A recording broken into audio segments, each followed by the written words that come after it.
So hey guys, welcome you all in my YouTube channel.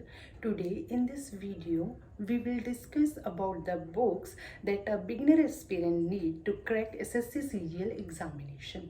तो बिना किसी देर किए मैं अपनी बुक लिस्ट शेयर करना चाहूँगी जो एक बिगिनर एस्पिरेंट्स यूज़ कर सकते हैं इस एग्ज़ाम को क्रैक करने के लिए। तो ये वीडियो बहुत ज़्यादा हेल्पफुल होने वाली है बिगिनर्स को जिन्हें 2024 में अपना पहला अटैम्प्ट देना है।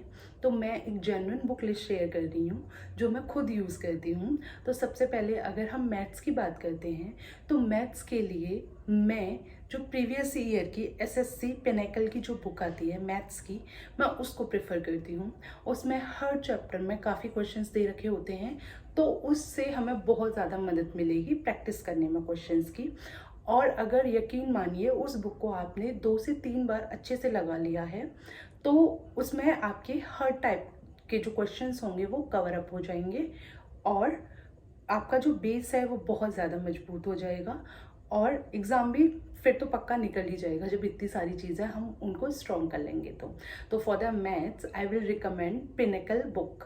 पिनेकल की जो प्रीवियस ईयर की बुक आती है मैथ्स की, मैं वो रिकमेंड करूँगी कि पहले एक बिगिनर स्टूडेंट को उस बुक को एक बार लगा लेना चाहिए, क्योंकि उसमें सारे प्रीवियस ईयर के क्वेश्चंस होते हैं जिससे कि हमें आइडिया रहता है कि हमें कौन कौन से क्वेश्चंस लगाने हैं और वो क्वेश्चंस किस तरीके के आएंगे।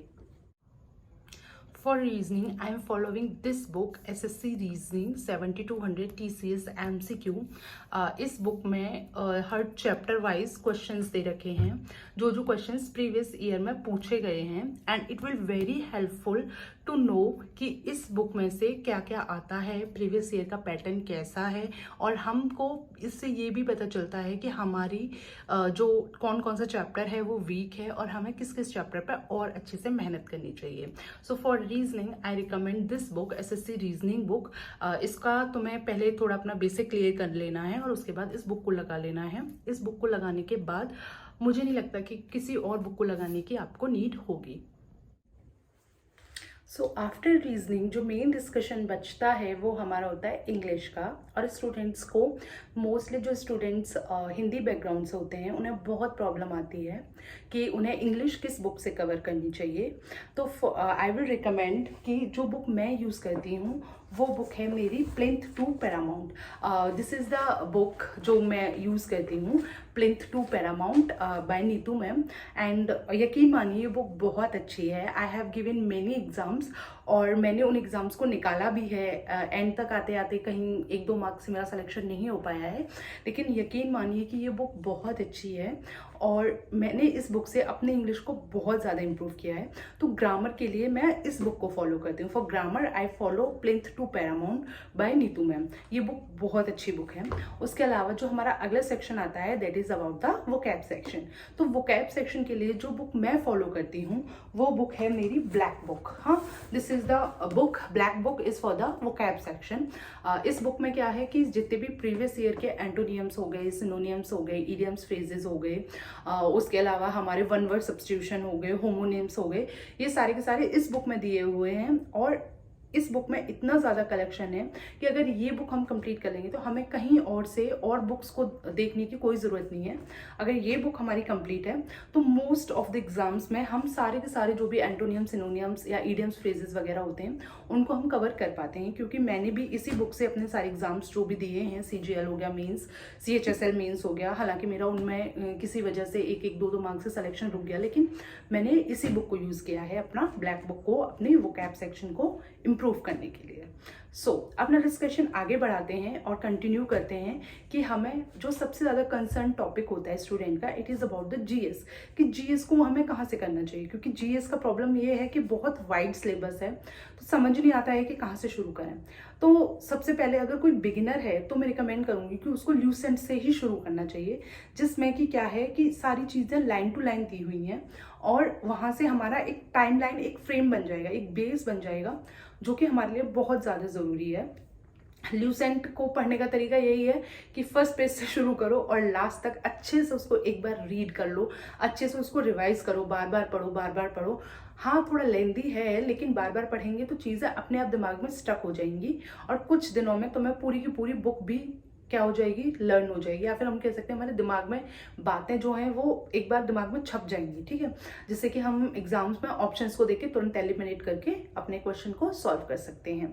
तो उसके लिए जीएस के लिए मैं जो बुक प्रेफर करती हूँ वो है मेरी ल्यूसेंट, और इस बुक से मैंने अभी जो मेरा CHSL का एग्जाम था उसमें मेरे 65 का होता है आई थिंक जीएस का सेक्शन, उसमें से मेरे 42 मार्क्स थे। तो ये काफ़ी अच्छी बुक है, और अगर हम इस बुक को कंप्लीट करेंगे तो 70 to 80% जो हमारा क्वेश्चंस आते हैं जीएस के वो इसी बुक में से आते हैं, और 70 to 80% हम अपना सिलेबस कवर कर पाएंगे। अच्छा, अब हमने मैथ्स की बात कर ली, अपनी रीजनिंग की बात कर ली, इंग्लिश की बात कर ली, वोकैब सेक्शन की बात कर ली, जीएस हमारा हो ही गया है। अब बचता है हमारा करंट अफेयर्स। तो करंट अफेयर्स के लिए आई विल रिकमेंड स्पीडी की करंट अफेयर्स की बुक आती है, 6 मंथ्स का एडिशन ले सकते हो, 1 ईयर का एडिशन ले सकते हो, जो आपको कंफर्टेबल लगे आप वो एडिशन ले सकते हो, और फिर उससे आप अपने करंट अफेयर्स को प्रिपेयर कर सकते हो। और मोस्टली उसी में से बहुत सारे करंट अफेयर्स हैं जो एग्जाम में फंस जाते हैं। तो अगर मैं इस पूरी वीडियो को कंक्लूड करूं तो कंक्लूडिंग पॉइंट है कि मैथ्स के लिए हमें पिनेकल प्रीवियस ईयर लगाना है, रीजनिंग के लिए पिनेकल प्रीवियस ईयर लगाना है, इंग्लिश के लिए हमें Plinth to Paramount grammar section के लिए पढ़नी है, और ब्लैक बुक हमें वोकैब सेक्शन के लिए पढ़नी है, राइट। और करंट अफेयर्स के लिए हमें स्पीडी प्रेफर करनी है, और हमारा जीएस वाला जो सेक्शन है उसके लिए हमें ल्यूसेंट प्रेफर करनी है। बस अगर इतना हम अच्छे से कर लेंगे तो हमारी इन 80 to 90% हमारा सिलेबस कंप्लीट हो जाएगा। इसके अलावा हमें वीकली अगर एक एक मॉक टेस्ट अभी से देते रहेंगे तो हम अपने आप को एनालाइज कर सकते हैं कि किस सेक्शन में कहाँ प्रॉब्लम आ रही है और हमें किस सेक्शन पर कितना क्या वर्क करना है। तो इसी के साथ अब मैं इस वीडियो को एंड करना चाहूँगी। नेक्स्ट वीडियोज़ में I will describe the strategies of each subject, कि किस तरह से हर एक सब्जेक्ट को हमें पढ़ना है और किस तरह से उस पर्टिकुलर सब्जेक्ट पे हमें कमांड बनानी है। तो for the beginner student I will share my strategies. Thank you so much, and if you like my video then please subscribe my channel and share my video. Thank you for watching my video and hope you have a good day. Bye bye, take care.